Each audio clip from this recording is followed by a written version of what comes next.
বিশ্বকে কাঁদিয়ে বিদায় নিয়েছিল ওমায়রা। দিয়ে গিয়েছিল ইতিহাসের সবথেকে মর্মান্তিক ছবিটি। 1985 সালের 13ই নভেম্বর কলম্বিয়ার মফস্বল শহর আরমেরোর আকাশ সকাল থেকেই ছিল মেঘলা।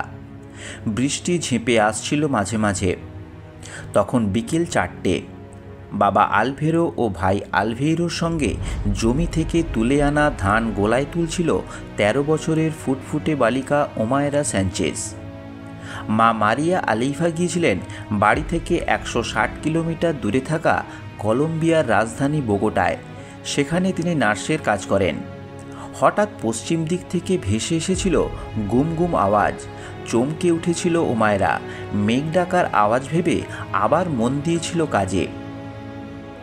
সব ধান গোলায় তুলে বাবা ও ভাইয়ের সঙ্গে বাড়িতে ফিরে এসেছিল ওমায়রা। কাকিমা মারিয়া আডেলার সঙ্গে রাতের খাবার তৈরির তোড়জোড় শুরু করেছিল। যে শব্দকে মেঘের আওয়াজ ভেবেছিল ওমায়রা, আসলে সেটি 79 বছর পর জেগে ওঠা নেভাডো ডেল রুইজ আগ্নেয়গিরির আড়মোড়া ভাঙার আওয়াজ। যে আগ্নেয়গিরিকে স্থানীয়রা চেনেন ঘুমন্ত সিংহ নামে। 1985 সালের সেপ্টেম্বর মাসেও একবার উসকুস করে উঠেছিল এই আগ্নেয়গিরি। কলম্বিয়ার institute of mining and geology October মাসেই বানিয়ে দিয়েছিল আসন্ন ভয়াবহ বিপর্যয়ের একটি ম্যাপ। সেই ম্যাপে বলাও হয়েছিল সবথেকে ক্ষতিগ্রস্ত হতে চলেছে ওমায়রাদের আরমেরো শহর। কান দেয়নি কলম্বিয়া সরকার। ঘড়িতে তখন রাত 9টা 9। বিকট এক আওয়াজে কেঁপে উঠেছিল আশপাশের প্রায় 100 কিলোমিটার এলাকা। এক ভয়াবহ বিস্ফোরণে উড়ে গিয়েছিল আরমেরো শহর থেকে মাত্র 48 কিলোমিটার দূরে থাকা নেভাডো ডেল রুইজের তুষারাচ্ছাদিত চূড়া। আগ্নেয়গিরির জ্বালামুখ থেকে বেরিয়ে এসেছিল উত্তপ্ত লাভার স্রোত। লাল ছাইয়ে ঢেকে গিয়েছিল আকাশ। ফুটন্ত লাভার উত্তাপে গলে গিয়েছিল আগ্নেয়গিরির চূড়ায় থাকা বরফ ও পাদদেশে থাকা হিমবাহগুলি। বিশাল জলরাশি 3টে সর্বগ্রাসী ঢেউ তুলে ঘন্টায় 22 কিলোমিটার গতিতে ছুটে চলেছিল গোয়ালি নদীর খাদ ধরে। সঙ্গে নিয়ে চলেছিল হাজার হাজার বোল্ডার, পাথর, গাছ ও কাদা। ঢেউগুলি ছুটে চলেছিল 14টি জনপদের দিকে। প্রথম ও সবচেয়ে ভয়ঙ্কর আক্রমণটি হেনেছিল সামনে থাকা আরমেরো শহরের ওপর। কোটি কোটি টন কাদা, গাছ ও পাথর নিয়ে আসা প্রথম ঢেউটি আঘাত হানার 30 মিনিট আগেই অন্ধকারে ডুবে গিয়েছিল আরমেরো। শহরবাসীর কাছে কানে আসছিল রক্ত জল করে দেওয়া কিছু একটা আওয়াজ। কিন্তু কি হচ্ছে কেউ কিছুই বুঝতে পারছিল না। তাই টর্চ নিয়ে বাড়ির বাইরে বেরিয়ে এসেছিল হাজার হাজার মানুষ। বাবা, ভাই ও কাকিমার সঙ্গে বাড়ির ছাদে উঠে পড়েছিল ওমায়রা। অন্ধকারে জোনাকির মতো ছোটাছুটি করতে থাকা টর্চগুলি ছাড়া অন্য কিছুই কিন্তু আর নজরে আসছিল না। হঠাৎ একই সঙ্গে নিভে গিয়েছিল কয়েক হাজার টর্চ। আর্তচিৎকার ভেসে এসেছিল চারিদিক থেকে। শহরবাসীরা কিছু বুঝে ওঠার আগেই আরমেরোকে আঘাত করেছিল পাথর, গাছের গুঁড়ি বয়ে আনা কাদার প্রথম ঢেউটি। ওমায়রাদের বাড়ির ছাদের ওপর দিয়ে বয়ে যাওয়া 20 ফুট উচ্চতার ঢেউটি ভাসিয়ে নিয়ে যায় ওমায়রার বাবা ও ভাইকে। ভেঙে পড়া ছাদের বিম ও লোহার কাঠামোয় আটকে গিয়েছিল ওমায়রা ও কাকিমা আলেইডা। ওমায়রাকে বুকে আঁকড়ে ধরেছিলেন কাকিমা, কিন্তু কাদার ঢেউ ক্রমশ গিলে নিতে শুরু করেছিল কাকিমাকে। কাদা স্রোতের নিচে তলিয়ে যেতে যেতে 2 হাত দিয়ে কাকিমা ধরে ফেলেছিলেন ওমায়রার পা দুটি। ঘটনার আকস্মিকতায় জ্ঞান হারিয়ে ফেলেছিল ওমায়রা। বৃষ্টি শুরু হয়েছিল আবার। বৃষ্টির ছাট গায়ে লাগায় জ্ঞান ফিরে এসেছিল ওমায়রার। সে বুঝতে পেরেছিল ঠিক থেকে কাদার মধ্যে গলা অবধি সে ডুবে আছে। কাদার নিচে কোথাও আটকে গিয়েছে তার হাত পা। চারিদিক থেকে আর্তনাদ ভেসে আসছে, কিন্তু কিছুক্ষণ পরে সেসবের আর্তনাদও আর শোনা যাচ্ছিল না। বিধ্বস্ত আরমেরোর বুকে নেমে এসেছিল শ্মশানের নীরবতা। সত্যি আরমেরো তখন মৃত্যুপুরী। কাদার নিচে শেষ ঘুমে ঘুমিয়ে পড়েছিল প্রায় 25,000 আরমেরোবাসী। কাদার উপরে জমতে শুরু করেছিল বৃষ্টির জল। সেই জল ছুঁয়েছিল গলা অবধি কাদায় গেঁথে থাকা ওমায়রার চিবুক। পাগলের মতো চিৎকার করতে শুরু করেছিল ওমায়রা। খুঁজছিল তার বাবা ও ভাইকে। একসময় জল উঠে এলো উমায়রার নাকের প্রায় কাছাকাছি। দুঃসাহসী উমায়রা প্রায় অবিশ্বাস্যভাবেই তার ডান হাতটা কাদা ও জঞ্জালের ভেতর থেকে মুক্ত করে নিয়েছিল। ডান হাত দিয়ে জঞ্জাল আঁকড়ে ভেসে থাকার এক নির্মম চেষ্টা চালিয়ে গিয়েছিল রাতভর। সেই রাত এগিয়ে চলেছিল এক আশা জাগানিয়া ভোরের দিকে। পরের দিন 14ই নভেম্বর 1985। দুর্ঘটনার প্রায় 10 ঘন্টা পরে এসেছিল রেড ক্রসের উদ্ধারকারী দল। উদ্ধারের কাজে হাত লাগিয়েছিল বেঁচে যাওয়া স্থানীয় মানুষদের সঙ্গে।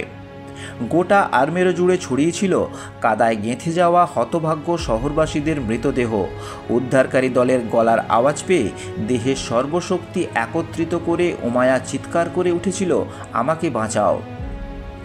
মৃতের স্তূপে বালিকার গলার আওয়াজ পেয়ে চমকে উঠেছিলেন উদ্ধারকারী দলের সদস্যরা।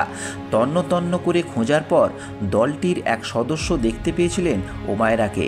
হাত ধরে টেনে তোলার চেষ্টাও করেছিলেন। প্রবল যন্ত্রণায় আর্তচিৎকার করে উঠেছিল উমায়রা। উদ্ধারকারীরা বুঝতে পেরেছিলেন উমায়রার পা আটকে গিয়েছে কাদার নিচে।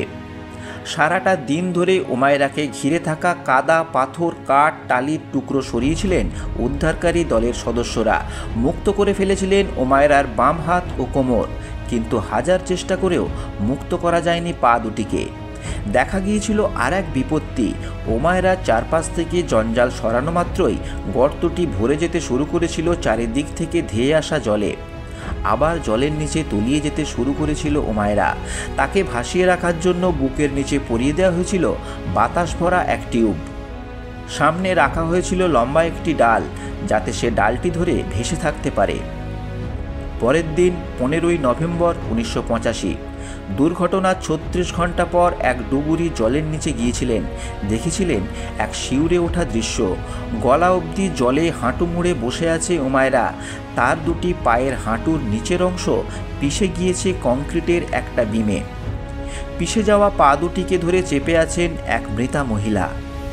দ্রুত উঠে এসেছিল আতঙ্কিত ওই ডুবুরি। ওয়াকিটকির মাধ্যমে উদ্ধারকারী দলটি বারবার একটি পাম্প ও গ্যাস কাটার পাঠানোর আবেদন জানিয়েছিল কলম্বিয়া সরকারের কাছে, কারণ বেলচা, স্ট্রেচার, গাঁইতি ছাড়া আর কোনো সরঞ্জাম ছিল না তাদের। হেলিকপ্টারে ঝুলিয়ে একটি বুলডোজার পাঠানোর আবেদনও করেছিল। যুদ্ধকালীন ভিত্তিতে আর্মেরোতে সেনা নামানোর কথাও বলেছিলেন উদ্ধারকারী দলটি। সব রকম চেষ্টা করেও উমায়রাকে উদ্ধার করতে ব্যর্থ হওয়া রেড ক্রস নিয়েছিল এক অবিশ্বাস্য সিদ্ধান্ত।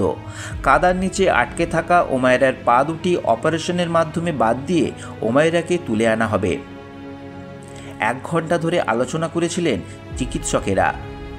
তারপর উদ্ধারকারী দলের নেতাকে চিকিৎসকেরা জানিয়েছিলেন কাদার নিচে গিয়ে এই অপারেশন করা সম্ভব নয়।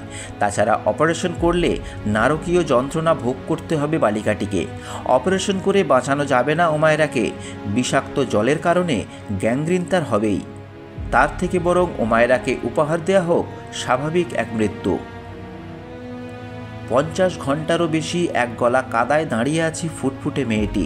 অস্বাভাবিক হারে তখন কমতে শুরু করেছে তার শরীরের তাপমাত্রা।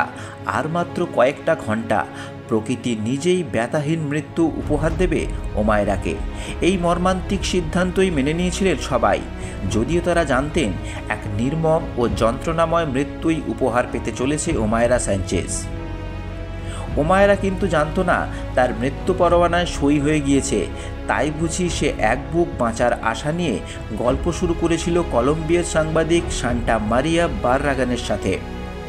উমায়রার পাশে সান্টা মারিয়া ঠায় বসেছিলেন সেই 14 তারিখ সকাল থেকেই। 13 বছরের বালিকাটিকে টিকে থাকার লড়াই দেখে ভাষা হারিয়ে ফেলেছিলেন তিনি। টানা 2 দিন ধরে উমায়রার সাথে গল্প করে বালিকাটিকে অন্যমনস্ক রাখার চেষ্টা করে চলেছিলেন। মারিয়ার কাছে উমায়রা খেতে চেয়েছিল মিষ্টি ও সফট ড্রিঙ্কস। অনেক দূর থেকে খাবার দুটি জোগাড় করে এনেছিলেন মারিয়া, মিটিয়েছিলেন উমায়রার শেষ ইচ্ছা। এরই মাঝে উমায়রার একটি ইন্টারভিউও নিয়েছিলেন সান্টা মারিয়া, যে ইন্টারভিউ থেকে বিশ্ব জেনেছিল 13ই নভেম্বর ভয়াবহ সেই রাতের কথা। 16 তারিখ সকাল থেকেই ক্রমশ ঝিমিয়ে পড়ছিল উমায়রা স্যাঞ্চেজ। হারিয়েছিল কথা বলার শক্তি, তবু বাঁচার আশা ছাড়েনি। তাই বুঝি বারবার ডান হাতটা এগিয়ে দিচ্ছিল মারিয়ার দিকে, যেন সে বলতে চাইছিল শেষবারের মতো আমায় টেনে তোলার চেষ্টা করো। মারিয়া লক্ষ্য করেছিলেন ওমায়রা টানা টানা চোখ দুটিতে রক্ত জমতে শুরু করেছে, মুখের রং দ্রুত কালচে বাদামি হতেও শুরু করেছে। বেলা তখন 10টা। ওমায়রার মাথা পিছন দিকে হেলে গিয়েছিল, বড় বড় শ্বাস নিচ্ছিল ওমায়রা। রক্ত জমা চোখ দুটো ক্রমশ বন্ধ হয়ে আসছিল অসীম ক্লান্তিতে।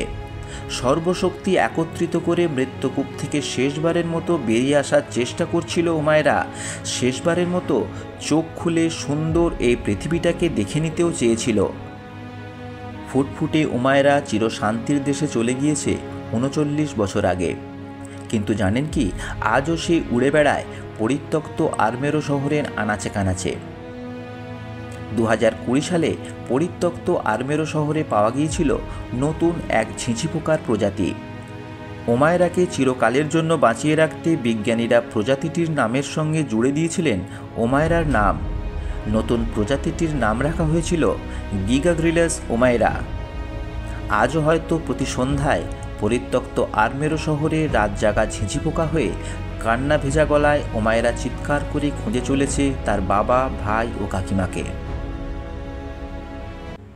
পুরো ভিডিওটি দেখার জন্য অসংখ্য ধন্যবাদ। ভিডিওটি ভালো লাগলে লাইক, কমেন্ট করবেন, শেয়ার করবেন এবং নতুন হলে চ্যানেলটিকে সাবস্ক্রাইব করার অনুরোধ রইল।